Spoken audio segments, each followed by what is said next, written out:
ಓಂ ಶ್ರೀ ಸಾಯಿರಾಮ್. ಸತ್ಯಸಾಯಿ ವಾಹಿನಿ ಅಧ್ಯಾಯ 5. ಮೂಲ ನಂಬಿಕೆ. ಸನಾತನ ಧರ್ಮವು ಶತಮಾನಗಳ ಕಾಲ ಇಸ್ಲಾಂ ಧರ್ಮದ ನಿರ್ಧಾರಿತ ವಿರೋಧವನ್ನು ಎದುರಿಸಬೇಕಾಯಿತು. ರಾಜಕೀಯವಾಗಿ ಮುಸ್ಲಿಂ ವಂಶಗಳಿಗೆ ಒಳಪಡಬೇಕಾಗಿ ಬಂದುದು ಸಮಸ್ಯೆಯನ್ನು ಉಲ್ಬಣಗೊಳಿಸಿತು. ಅಲ್ಲಾಹೋ ಅಕ್ಬರ್ ಎಂಬ ಕೂಗು ಗಗನಕ್ಕೆ ಏರಿ ಭಾರತೀಯ ಸಂಸ್ಕೃತಿಯ ಅಸ್ತಿತ್ವಕ್ಕೆ ಸವಾಲು ಹಾಕಿತು. ಅದು ಯುಗಾಂತರಗಳಿಂದ ಋಷಿಗಳು ಸಂರಕ್ಷಿಸಿಕೊಂಡು ಬಂದಿದ್ದ ಸಂಸ್ಕೃತಿ.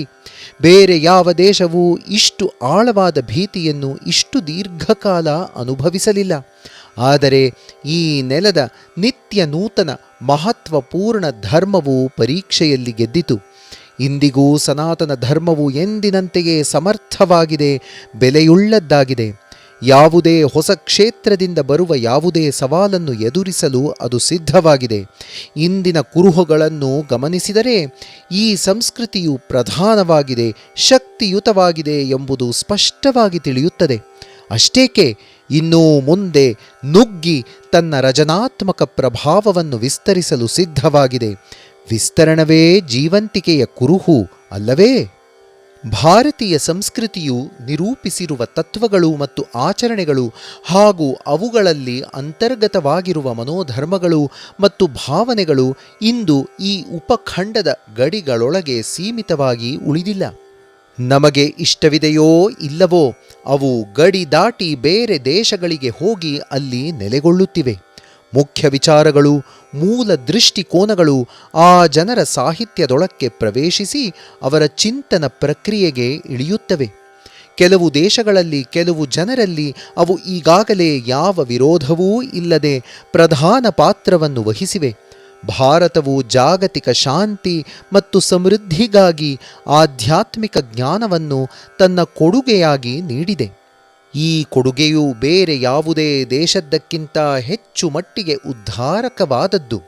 ಬೇರೆ ಯಾವುದೇ ದೇಶವು ಕೊಡುವುದಕ್ಕಿಂತಲೂ ಹೆಚ್ಚು ಮೂಲಭೂತವಾದದ್ದು, ಹೆಚ್ಚು ಅಗತ್ಯವಾದದ್ದು, ಹೆಚ್ಚು ಅಮೂಲ್ಯವಾದದ್ದು. ಈ ವಿಷಯವು ಬರುತ್ತಾ ಮಾನವ ಜನಾಂಗಕ್ಕೆ ಹೆಚ್ಚು ಹೆಚ್ಚು ಸ್ಪಷ್ಟವಾಗುತ್ತಿದೆ. ಈ ದೇಶದ ಪ್ರಾಚೀನರು ಇತರ ಸಮಸ್ಯೆಗಳ ಪರೀಕ್ಷೆಗೆ ವಿರೋಧಿಗಳೇನಾಗಿರಲಿಲ್ಲ. ಇತರ ಜನರಂತೆಯೇ ಅವರೂ ಬಾಹ್ಯ ಪ್ರಕೃತಿಯ ರಹಸ್ಯಗಳನ್ನು ತೆರೆದು ತೋರಿಸಲು ಪ್ರಯತ್ನಿಸಿದರು. ಈ ಅಚ್ಚರಿಯ ದೇಶವು ಈ ಕ್ಷೇತ್ರದಲ್ಲೂ ಹರಿತವಾದ ಬುದ್ಧಿಶಕ್ತಿಯ ಪ್ರಯೋಗಗಳಿಂದ ಇತರ ದೇಶಗಳ ಜನರು ಕನಸಿನಲ್ಲೂ ಕಂಡಿರದಂತಹ ಫಲಿತಾಂಶಗಳನ್ನು ಸಾಧಿಸಿತು. ಶಿಕ್ಷಣದ ಪರಮೋನ್ನತ ಗುರಿ, ಬೋಧನೆಯ ಅತ್ಯುನ್ನತ ಧ್ಯೇಯ, ವಿಶ್ವಾತ್ಮಕ ನಿರಾಕಾರ ಅಂತರ್ಯಾಮಿಯನ್ನು ಮಾನವನು ಅರಿಯುವಂತೆ ಮಾಡುವುದು. ವೇದಗಳು ಜೋರು ಗಂಟಲಿನಿಂದ ಸಾರಿ ಹೇಳುವ ಸತ್ಯ ಇದೇಯೇ. ಭಾರತದ ಋಷಿಗಳು, ದ್ರಷ್ಟಾರರು ಧೈರ್ಯವಾಗಿ ಈ ಸಾಹಸವನ್ನು ಕೈಗೊಂಡರು. ನಿಸರ್ಗದ ಸದಾ ಪರಿವರ್ತನಶೀಲವಾದ ಅಂಶಗಳು, ಅವರ ಕಾರ್ಯ ಚಟುವಟಿಕೆಯು ಇದ್ದಕ್ಕಿದ್ದಂತೆ ಕಾಣಿಸಿಕೊಳ್ಳುವುದು ಮತ್ತು ಮಾಯವಾಗುವುದು ಇವು ಅಧ್ಯಯನಕ್ಕೆ ಸೊಗಸಾದ ವಿಷಯಗಳಾಗಿರಬಹುದು. ಆದರೆ ಭಾರತದ ಪ್ರಾಚೀನರು ಈ ವಿಶ್ವವನ್ನು ವ್ಯಾಪಿಸಿರುವ ಅತೀತ ತತ್ವದ ವಿಜ್ಞಾನವು ಪರಿವರ್ತನ ರಹಿತ, ಶಾಶ್ವತ, ನಿತ್ಯವೂ ಸದಾ ಪೂರ್ಣವೂ ಆದ ಆನಂದದ ಸಾಕಾರ ರೂಪ, ದುಷ್ಪರಿಣಾಮವಿಲ್ಲದ ಎಂದಿಗೂ ಕೊರತೆಯಾಗದ ಶಾಂತಿ, ಎಲ್ಲ ಕಾಲಗಳಲ್ಲೂ ಜೀವಿಗೆ ಅಂತಿಮ ಆಶ್ರಯ. ಈ ವಿಜ್ಞಾನವು ಮನುಷ್ಯನು ಪಡೆಯಲೇಬೇಕಾದ ಅತ್ಯುನ್ನತ ಜ್ಞಾನ. ವಸ್ತುನಿಷ್ಠ ನಿಸರ್ಗವನ್ನು ಆಳುವ ತತ್ವಗಳ ತಿಳಿವಳಿಕೆಯಿಂದ ಹೆಚ್ಚೆಂದರೆ ಮಾನವನಿಗೆ ಆಹಾರ, ಬಟ್ಟೆ, ಬರೆ ದೊರಕಬಹುದು. ಅವುಗಳನ್ನು ಪಡೆದುಕೊಳ್ಳುವುದು ಹೇಗೆಂಬುದನ್ನು ಅವು ತಿಳಿಸಿಕೊಡುತ್ತವೆ. ಅದು ಬಲಿಷ್ಠನಾದವನು ದುರ್ಬಲನನ್ನು ಶೋಷಿಸಲು ಎಡೆಮಾಡುತ್ತದೆ. ಭಾರತೀಯರು ತಮ್ಮ ಶಕ್ತಿಯನ್ನು ಈ ಪ್ರಪಂಚದ ರಹಸ್ಯಗಳ ಸಂಶೋಧನೆಯ ಕಡೆಗೆ ತಿರುಗಿಸಿದ್ದರೆ ಬಹು ಸುಲಭವಾಗಿ ಅವುಗಳ ಮೇಲೆ ಪ್ರಭುತ್ವ ಸಾಧಿಸುತ್ತಿದ್ದರು. ಆದರೆ ಬಹುಬೇಗ ಭಾರತೀಯರು ಈ ಅನ್ವೇಷಣೆ ಗೌಣವಾದದ್ದು, ಆತ್ಮಾನ್ವೇಷಣೆಗೆ ಪ್ರಧಾನ ಸ್ಥಾನವನ್ನು ಕೊಡಬೇಕು ಎಂದು ಕಂಡುಕೊಂಡರು. ಬಾಹ್ಯ ಪ್ರಕೃತಿಯ ರಹಸ್ಯಗಳನ್ನು ಭೇದಿಸುವುದು ಭಾರತೀಯನ ನಿಜವಾದ ಕುರುಹಲ್ಲ ಎಂದು ಅವರು ತೀರ್ಮಾನಿಸಿದರು. ಈ ನಿರ್ಣಯವೇ ಭಾರತಕ್ಕೆ ಗೌರವವನ್ನು ತಂದುಕೊಟ್ಟದ್ದು. ಇತರರು ಈ ನಿರ್ಣಯದ ಹೊರ ಅಂಚನ್ನು ಕೂಡ ಮುಟ್ಟಲಾರರು. ಪುರಾಣದ ಪ್ರಹ್ಲಾದನಂತೆ ಅವರು ಅಗ್ನಿ ಪರೀಕ್ಷೆಯನ್ನು ಎದುರಿಸಿ ಶತಮಾನಗಳ ಹಿಂಸೆಯಿಂದ ಸ್ವಲ್ಪವೂ ಗಾಸಿಗೊಳ್ಳದೆ ತಪ್ಪಿಸಿಕೊಂಡಿದ್ದಾರೆ. ಆಧ್ಯಾತ್ಮಿಕ ದೃಷ್ಟಿಯಾಗಲಿ ಆಶೋತ್ತರವಾಗಲಿ ಇಲ್ಲದವರನ್ನು ಭಾರತೀಯರೆಂದು ಪರಿಗಣಿಸಿರಲಿಲ್ಲ. ವಿದೇಶಗಳಲ್ಲಿರುವ ಅನೇಕರು ಭಾರತೀಯರು ಹೆಚ್ಚು ರಾಜಕೀಯ ಪ್ರಜ್ಞೆಯುಳ್ಳವರು ಎಂದು ನಂಬಿದರು. ಅದು ತಪ್ಪು ದಾರಿಗೆಳೆಯುವ ಕಲ್ಪನೆ. ಭಾರತೀಯರಲ್ಲಿ ಎಲ್ಲೋ ಬಹಳ ಕಡಿಮೆ ಜನರು ಆಧ್ಯಾತ್ಮಿಕ ಒಲವನ್ನು ಹೊಂದಿರುವವರು ಎಂದು ಅವರು ಭಾವಿಸಿದರು. ಆದರೆ ಭಾರತವು ಆಧ್ಯಾತ್ಮಿಕ ಒಲವಿರುವ ಬದುಕೇ ಪ್ರತಿಯೊಬ್ಬ ಭಾರತೀಯನ ಆದ್ಯ ಮತ್ತು ಪ್ರಧಾನ ಕರ್ತವ್ಯ ಎಂದು ಎಂದಿನಿಂದಲೂ ಒತ್ತಾಯಪೂರ್ವಕ ಹೇಳುತ್ತಲೇ ಬಂದಿದೆ. ಈ ಕರ್ತವ್ಯ ನಿರ್ವಹಣೆಯನ್ನು ಮಾಡಿದ ಮೇಲೆ ಯಾವಾಗಲಾದರೂ ಅವಕಾಶ ದೊರೆತರೆ ತಮ್ಮಲ್ಲಿರುವ ಆಧ್ಯಾತ್ಮಿಕ ಶಕ್ತಿಯನ್ನು ಸಂಗ್ರಹಿಸಿ ಸ್ಥಿರೀಕರಿಸಿಕೊಳ್ಳಬೇಕು ಎಂದು ಭಾರತೀಯರು ಭಾವಿಸಿದರು. ಹಿಂದೆ ನಡೆದದ್ದು ಇದೇಯೇ.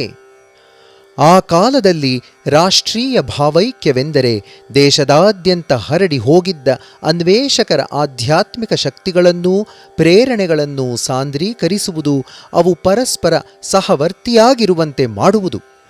ರಾಷ್ಟ್ರ ಎಂಬ ಪದಕ್ಕೆ ಭಾರತದಲ್ಲಿ ಒಂದೇ ಹಾಡಿಗೆ ತಾಳ ಹಾಕುವ, ಒಂದೇ ಆಧ್ಯಾತ್ಮಿಕ ಕರೆಗೆ ಸಮಾನ ಕಂಪನಗಳ ಮೂಲಕ ಪ್ರತಿಕ್ರಿಯೆ ವ್ಯಕ್ತಪಡಿಸುವ ಹೃದಯಗಳನ್ನು ಒಟ್ಟುಗೂಡಿಸುವುದು ಎಂದರ್ಥವಾಯಿತು. ಈ ಧರ್ಮವು ಪ್ರತಿಪಾದಿಸಿದ ಮೂಲ ಸತ್ಯಗಳು ಆಕಾಶದಷ್ಟೇ ವಿಶಾಲವೂ ಸೃಷ್ಟಿಯಷ್ಟೇ ಶಾಶ್ವತವೂ ಆಗಿದ್ದುವು. ಆ ಸತ್ಯಗಳನ್ನು ಅನೇಕ ಸೂಕ್ಷ್ಮ ರೀತಿಗಳಲ್ಲಿ ವರ್ಣಿಸಲಾಯಿತು. ಆಳವಾಗಿ ನಿಕಟವಾಗಿ ವ್ಯಾಖ್ಯಾನ ಮಾಡಲಾಯಿತು.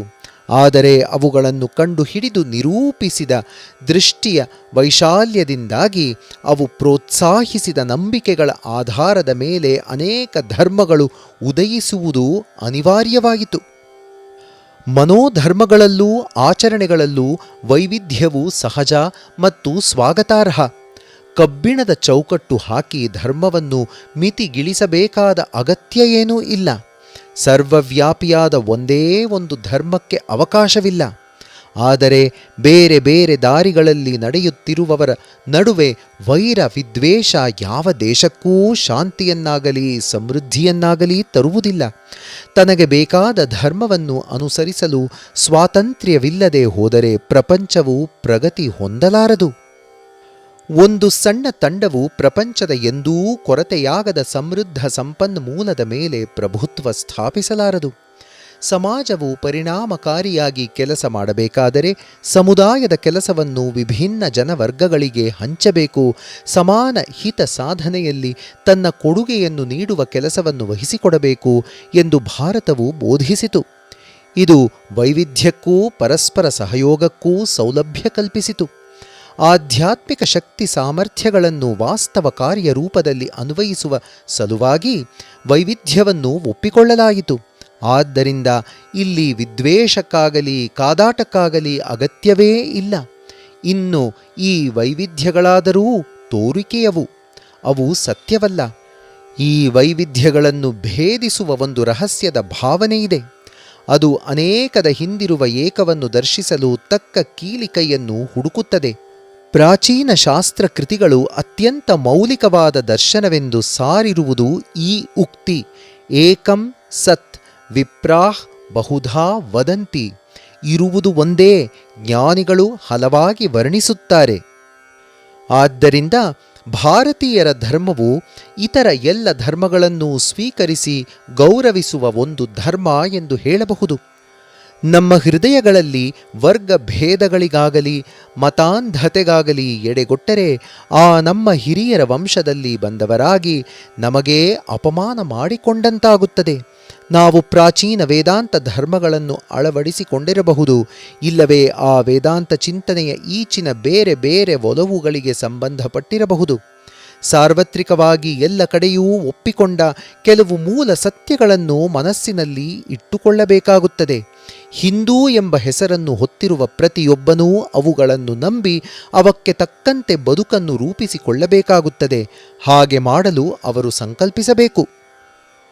ಪ್ರತಿಯೊಬ್ಬರೂ ಒಂದೇ ಮನೋಧರ್ಮಕ್ಕೆ ಬದ್ಧರಾಗಿರಬೇಕೆಂದಾಗಲಿ, ಒಂದು ವಿವರಣೆ ಅಥವಾ ವ್ಯಾಖ್ಯಾನಕ್ಕೆ ಅವರು ಒಳಪಡಬೇಕೆಂದಾಗಲಿ, ಇತರ ವಿವರಣೆಗಳನ್ನೂ ದೃಷ್ಟಿಕೋನಗಳನ್ನೂ ಹೊರತುಪಡಿಸಬೇಕೆಂದಾಗಲಿ, ಒಬ್ಬ ವ್ಯಕ್ತಿಯೋ ಒಂದು ತಂಡವೋ ಅಂಗೀಕರಿಸಿದ ಜೀವನ ವಿಧಾನವನ್ನೇ ಅನುಸರಿಸಬೇಕೆಂದಾಗಲಿ ಭಾರತೀಯರು ಒತ್ತಾಯಪಡಿಸುವುದಿಲ್ಲ. ಅಧ್ಯಾತ್ಮಕ್ಕೆ ಸಂಬಂಧಪಟ್ಟ ವಿಚಾರಗಳಲ್ಲಿ ಯಾರನ್ನೇ ಆಗಲಿ ಬಲಾತ್ಕಾರವಾಗಿ ಹೇರುವುದು ಮಹಾಪಾಪವೆಂದು ಭಾರತೀಯ ಸಂಸ್ಕೃತಿಯು ಹೇಳುತ್ತದೆ.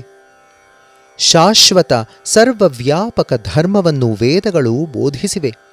ವೈದಿಕ ಬೋಧನೆಗಳೆಂದು ಉಲ್ಲೇಖಿಸುವ ಬೋಧನೆಗಳು ಸೃಷ್ಟಿಯೊಂದಿಗೆ ಸಮಕಾಲಿಕವಾಗಿದ್ದು ಅನಾದಿಯೂ ಅನಂತವೂ ಆಗಿವೆ.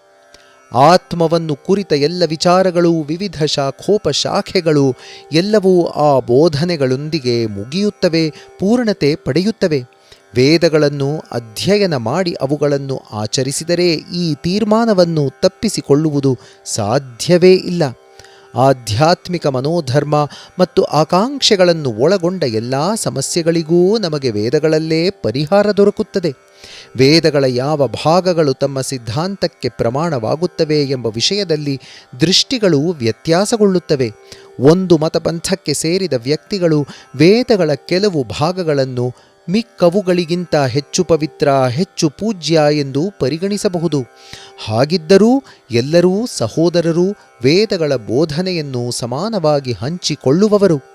ಇಂದು ನಮಗೆ ಪ್ರಯೋಜನಕರವಾದ ಎಲ್ಲವನ್ನೂ, ನಮಗೆ ಪವಿತ್ರವಾದ ಸಮಸ್ತವನ್ನೂ, ಪರಿಶುದ್ಧವೂ ಉದಾತ್ತವೂ ಆದ ಸಕಲವನ್ನೂ ಪ್ರಾಚೀನವಾದ ಈ ಅದ್ಭುತ ಕೃತಿಗಳು ಕೊಡಿಸಿವೆ. ಎಲ್ಲಿಯವರೆಗೆ ನಾವು ಈ ನಂಬಿಕೆಯನ್ನು ಭದ್ರವಾಗಿ ನಮ್ಮಲ್ಲಿ ನೆಲೆಗೊಳಿಸಿಕೊಂಡು ಗಟ್ಟಿ ಕೊರಲಿನಿಂದ ಸಾರುತ್ತೇವೆಯೋ ಅಲ್ಲಿಯವರೆಗೆ ಸಣ್ಣ ಪುಟ್ಟ ವಿಚಾರಗಳನ್ನು ಕುರಿತ ಭಿನ್ನಾಭಿಪ್ರಾಯಗಳು ಹೇಗೆ ನಮ್ಮಲ್ಲಿ ಭೇದವನ್ನು ಕಲ್ಪಿಸಿಯಾವು. ಆದ್ದರಿಂದ ನಾವು ಈ ಪಾಠಗಳನ್ನು, ತತ್ವಗಳನ್ನು ಎಲ್ಲ ದಿಗಂತಗಳಲ್ಲಿ ವ್ಯಾಪಿಸುವಂತೆ ಘೋಷಿಸುತ್ತಿರಬೇಕು. ವೇದಗಳು ಈ ವಿಶ್ವವನ್ನು ಯಾರು ಸೃಷ್ಟಿಸಿದನೋ, ಯಾರು ಅದನ್ನು ಪೋಷಿಸುತ್ತಿರುವನೋ, ಯಾರಲ್ಲಿಯೇ ಕಾಲಾನಂತರ ವಿಲೀನಗೊಳ್ಳುತ್ತದೆಯೋ, ಮತ್ತೆ ಯಾರಲ್ಲಿ ಈ ಅಚ್ಚರಿಯ ವಿಶ್ವವು ಅವನದೇ ರೂಪವಾಗಿ ಪ್ರಕಟವಾಗುತ್ತದೆಯೋ ಆ ಈಶ್ವರನನ್ನು, ಆ ಪರಮ ಪುರುಷನನ್ನು ಕುರಿತಾಗಿವೆ, ಅವನನ್ನು ನಿರೂಪಿಸುತ್ತವೆ. ನಮ್ಮಲ್ಲಿ ಈ ಈಶ್ವರನ ಸ್ವರೂಪ ಮತ್ತು ಲಕ್ಷಣಗಳನ್ನು ಕುರಿತು ವಿಧವಾದ ನಂಬಿಕೆಗಳಿರಬಹುದು. ಅವನಿಗೆ ಮಾನವ ಸ್ವರೂಪವೂ ಲಕ್ಷಣವೂ ಇವೆಯೆಂದು ಒಬ್ಬ ವ್ಯಕ್ತಿಯು ಚಿತ್ರಿಸಬಹುದು. ಇನ್ನೊಬ್ಬನು ಅವನನ್ನು ಅಮಾನುಷ ಲಕ್ಷಣಗಳುಳ್ಳವನಾಗಿ, ನಿರಾಕಾರನಾದ ಈಶ್ವರನಾಗಿ ಚಿತ್ರಿಸಿಕೊಳ್ಳಬಹುದು. ಈ ಒಬ್ಬೊಬ್ಬರಿಗೂ ಅವರವರ ದೃಷ್ಟಿಯನ್ನು ಸಮರ್ಥಿಸುವಂತಹ ಹೇಳಿಕೆಗಳು ವೇದಗಳಲ್ಲಿ ಕಂಡುಬರುತ್ತವೆ. ವಿಭಿನ್ನ ದೃಷ್ಟಿಗಳನ್ನು ಹೊಂದಿದ್ದರೂ ಕೂಡ ಅವರೆಲ್ಲರೂ ಈಶ್ವರನಲ್ಲಿ, ಭಗವತ್ ತತ್ವದಲ್ಲಿ ನಂಬಿಕೆಯುಳ್ಳವರು ಎಂಬುದು ವಾಸ್ತವ ಸಂಗತಿ. ಅಂದರೆ ಭೌತಾತೀತವಾದ ಶಾಶ್ವತ ಶಕ್ತಿಯೊಂದಿರುವುದರಲ್ಲಿ ಸಂದೇಹವೇ ಇಲ್ಲ ಎಂದು ಅವರು ನಂಬುತ್ತಾರೆ. ಸಮಸ್ತವೂ ಆ ಶಕ್ತಿಯಿಂದ ಮೂಡಿಬಂದಿದೆ. ಎಲ್ಲವೂ ಮತ್ತೆ ಅದರಲ್ಲಿ ಲೀನವಾಗಲೇಬೇಕು. ಭಾರತೀಯನ ಶ್ರದ್ಧೆಯ ಮುಖ್ಯವಾದ ಕುರುಹು ಇದು. ಈ ನಂಬಿಕೆಯನ್ನು ತಳೆಯದವನು ಹಿಂದೂ ಎಂಬ ಹೆಸರಿಗೇ ಅನರ್ಹನು. ನೀವು ಬೋಧಿಸುವ ಈಶ್ವರನಿಗೆ ಯಾವ ಲಕ್ಷಣಗಳಿವೆ, ಅವನು ಯಾವ ರೂಪದಲ್ಲಿದ್ದಾನೆ, ಈ ಪ್ರಶ್ನೆ ನಮಗೆ ಅಸಂಗತ. ಅದು ಅಷ್ಟು ಮುಖ್ಯವಾದದ್ದೇ ಅಲ್ಲ. ಜನರನ್ನು ಬೇರೆ ಬೇರೆ ಗುಂಪುಗಳನ್ನಾಗಿ ಒಡೆಯುವಂತಹ ವಿಚಾರಗಳ ಬಗೆಗೆ ನಾವು ಜಗಳವಾಡುವುದೇ ಬೇಡ. ಈಶ್ವರನನ್ನು ಅವರು ಒಪ್ಪಿಕೊಂಡರೆ ಸಾಕು. ಅವನ ಒಂದು ವರ್ಣನೆಯೂ ಚಿತ್ರವೂ ಮಿಕ್ಕವಕ್ಕಿಂತ ಉತ್ತಮವಾಗಿರಬಹುದು, ಆದರೆ ಯಾವುದೇ ವರ್ಣನೆಯೂ ಚಿತ್ರವೂ ಕೆಟ್ಟದಾಗಿರುವುದಿಲ್ಲ.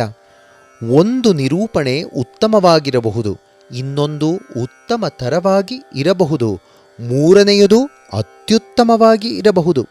ಆದರೆ ಭಾರತೀಯ ಆಧ್ಯಾತ್ಮಿಕ ಸಾಹಸದ ವಾಹಿನಿಯಲ್ಲಿ ಯಾವ ಚಿತ್ರಣವಾಗಲಿ ವರ್ಣನೆಯಾಗಲಿ ಕೆಟ್ಟದ್ದು ಮತ್ತು ಸ್ವೀಕಾರಾರ್ಹವಾಗಿಲ್ಲ ಎನಿಸುವಂಥದ್ದು ಯಾವುದೂ ಇಲ್ಲ. ಆದ್ದರಿಂದಲೇ ಮಾನವನನ್ನು ಆಕರ್ಷಿಸಿ ಅವನಲ್ಲಿ ಸ್ಫೂರ್ತಿ ತುಂಬುವ ಯಾವುದೇ ನಾಮವನ್ನು ರೂಪವನ್ನು ಬೋಧಿಸುವ ಎಲ್ಲರ ಮೇಲೂ ಈಶ್ವರನು ತನ್ನ ಅನುಗ್ರಹವನ್ನು ವರ್ಷಿಸುತ್ತಾನೆ. ಆ ಎಲ್ಲ ಪರಯತ್ನಗಳನ್ನು ಪವಿತ್ರ ಮತ್ತು ಮೌಲಿಕ ಎಂದು ಪರಿಗಣಿಸುತ್ತಾನೆ. ಈ ನಂಬಿಕೆಯು ಇನ್ನೂ ಹೆಚ್ಚು ಹೆಚ್ಚಾಗಿ ಬೆಳೆಯಲಿ, ಏಕೆಂದರೆ ಅದು ಕೆಲಸ ಮಾಡಿದಷ್ಟೂ ಹೆಚ್ಚಾಗಿ ಆಧ್ಯಾತ್ಮಿಕ ಪ್ರಗತಿ ಮುಂದುವರಿಯುತ್ತದೆ. ಅಭೀಪ್ಸೆ ಮಾತ್ರ ಭಗವಂತನಿಗೆ ಅಥವಾ ಈಶ್ವರನಿಗೆ ಸಂಬಂಧಪಟ್ಟಿರಬೇಕು. ಆಧ್ಯಾತ್ಮಿಕ ಅನ್ವೇಷಣೆ ಮತ್ತು ಸಂಶೋಧನೆಗೆ ಸಿರಿತನವೆಂಬ ಅರ್ಹತೆಯಾಗಲಿ ಬಡತನವೆಂಬ ಅನರ್ಹತೆಯಾಗಲಿ ಇಲ್ಲ. ಭಾರತೀಯ ತಂದೆ ತಾಯಿಗಳು ಈ ಸತ್ಯವನ್ನು ತಮ್ಮ ಮಕ್ಕಳಿಗೆ ಹೇಳಿಕೊಡಬೇಕು. ಈ ಉದಾರವಾದ ಭಾವನೆಯಿಂದಲೇ ಅವರು ಬೆಳೆಯಬೇಕು.